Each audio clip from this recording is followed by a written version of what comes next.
Gusto mo bang magka-prangkisa ang mga sasakyan mo? Magamit mo ito for delivery and transport? Dito yan sa Z Documentation. Dahil dito, gagawin naming legal yung kolorum mong sasakyan. At ngayon, gusto ko nang ipakilala sa inyo ang may-ari ng Z Documentation.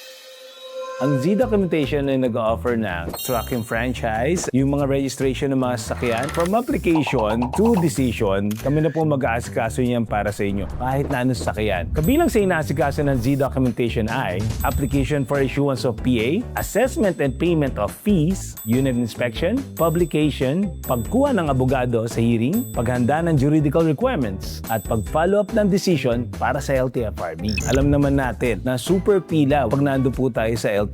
Kami na po ang gagawa niyan para sa inyo. Iyan po ang ginagawa namin for 25 years. Kung interested po kayong maging legal, mabigyan ng trucking franchise yung trucking company nyo, punta lang po kayo sa number 6 Maguinoo, Barangay Piñahan, Quezon City. You can contact us at 0920-955-6384 and kindly visit our official site, zdocumentation.com. You can also follow us at our FB page, Z Documentation. Ako po ulit, si Zeus Chodoro ng Z Documentation. Dito, zigurado ka!